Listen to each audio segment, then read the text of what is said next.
It's time to chill. Iya, jadi seperti biasa, untuk segmen ini kita bakal ngomongin hal yang santai-santai aja lah. Sekedar buat asupan imajinasi aja. Meskipun kali ini gak santai-santai banget sih. Karena yang mau gue bahas sekarang adalah Alice in the Borderland. Jadi ya cukup berat sebenarnya. Mungkin bisa triggering juga ya. Jadi buat kalian yang ngerasa gak nyaman sama topik seputar kematian ataupun hukuman, boleh di skip aja ya. Ya, jadi mungkin kalian ada yang baca komiknya atau nonton seriesnya di Netflix, hanya bakal dibikin season 3-nya tuh. Oke, mungkin sebelumnya gue jelasin singkat dulu deh. Alice in the Borderland, ceritanya itu jadi tiba-tiba banyak orang Tokyo tuh. Tahu-tahu tuh kayak pindah ke sebuah tempat, tapi itu Tokyo juga. Cuma Tokyonya nih kayak kota mati gitu loh, kayak udah lama nggak ditinggalin gitulah.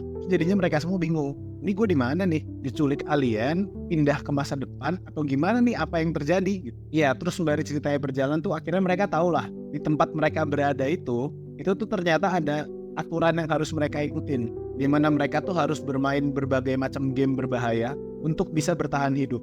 Intinya, kalau mereka nggak memainkan game yang udah disiapin di sana, mereka tuh bakalan mati. Kalau di seriesnya tuh ditembak laser dari langit. Nah, cuma kalaupun mereka main nih, mereka juga bisa mati karena gamenya ya juga bahaya. Ya kira-kira gitulah ceritanya. Ya buat kalian yang belum nonton, coba tonton deh. Seru kok. Nah, di sini gue mau ngomong nih. Kalian percaya nggak kalau cerita Alice in the Borderland itu tuh kisah nyata? Atau at least terinspirasi dari kisah nyata lah? Ya nggak mungkin lah bang.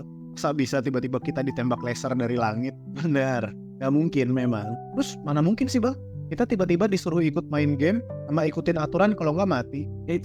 Buat yang itu tunggu dulu. Jadi gini, konsep cerita Alice in the Borderland atau mungkin cerita dead game lainnya, kalau kita perhatikan, benernya tuh menggambarkan sesuatu yang sangat familiar. Gue nggak tahu sih ya, ini tuh autornya sengaja atau nggak sengaja. Tapi coba kita perhatiin. Nih yang pertama ya, karakter-karakter di cerita itu tuh gak ada yang minta buat ikut serta. Kebanyakan sih gitu ya. Mereka tuh nggak minta untuk itu. Kayak ya udah tiba-tiba aja mereka ada di situ, harus main dan harus ngikutin aturan di situ. Terus yang kedua, harus ikut bermain dan ikutin aturan-aturannya. Kalau enggak ya bakal dapat hukuman. Dan kalau di cerita itu ya hukumannya mati. Ya gitu.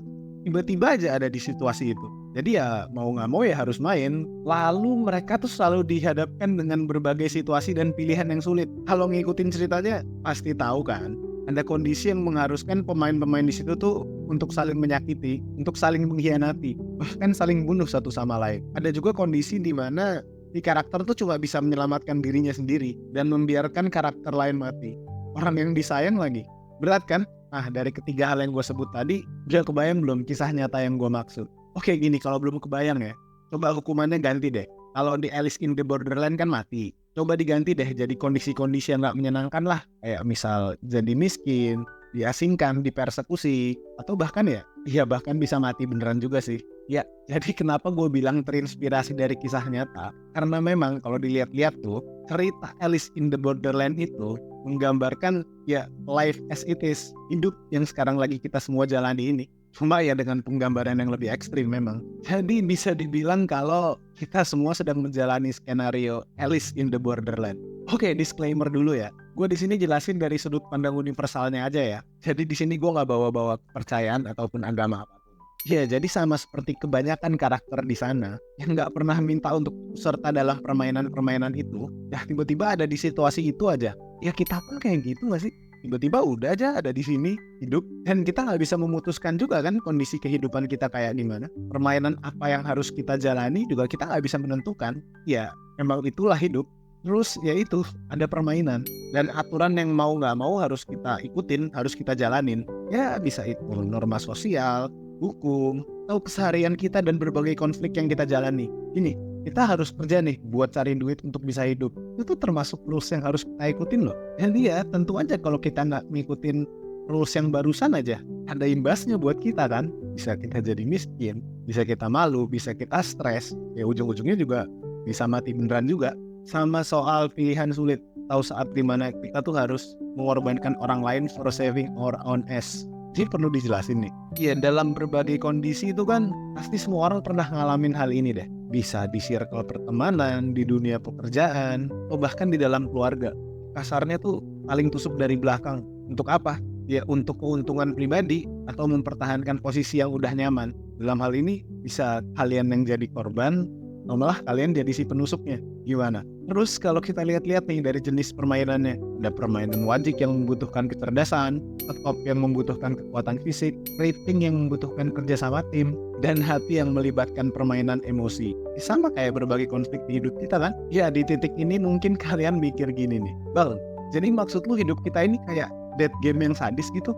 Oh enggak. Justru kebalik. Bukan hidup kita yang kayak Alice in the Borderland, tapi Alice in the Borderland yang mirip sama hidup kita. Ya, dia itu menggambarkan hidup kita. Dunia ini cuma dengan ya itu tadi penggambaran yang ekstrim aja. Dilebih-lebihkan lah, hiperbola, yang dimana konflik hidup digambarkan sebagai permainan dan kematian sadis adalah situasi nggak nyaman yang bisa kita rasakan kalau kita nggak ngikutin aturan-aturan yang ada di dunia ini. Terus apa dong yang bisa kita ambil dari cerita ini? Apa terus kita cuma jadi hopeless aja gitu ngikutin semua permainan ini? Oh nggak juga dong. Justru Alice in the Borderland tuh kasih kita pandangan loh bahwa segila apapun permainan yang harus dihadapi, kita tuh selalu punya pilihan kok. Di situ kan ada tuh karakter-karakter yang meskipun tahu resiko permainan tuh kayak gimana, tapi tetap berusaha menjaga integritas mereka, tetap punya prinsip, dan bahkan ada yang rela buat ngorbanin dirinya sendiri buat nyelamatin orang lain. Nah, jadi ini tuh bisa kita tarik ke kehidupan nyata kita nih. Mau seberat apapun permainan yang kita hadapin, kita tetap bisa pilih kok cara main kita gimana. Ya, jadi buat kalian semua yang nonton ini, perlu diingat nih, kita semua ini lagi main game yang sama nih. Ya meskipun mungkin kadang kita ngerasa nggak adil ya, kadang ngerasa aduh capek banget nih pengen berhenti main, atau kadang kita ngelihat pemain-pemain lain lempeng-lempeng amat jalannya. Iya emang gitu, ya hidup emang gak adil, itu yang mesti kita telan bulat-bulat. Dan kalau kita gak bisa berdamai dengan itu, kedepannya bakal makin susah, malah bakal capek sendiri kita. Jadi ya suka atau gak suka, disinilah kita, di situasi ini, di permainan ini. So why don't we try to enjoy the game maybe?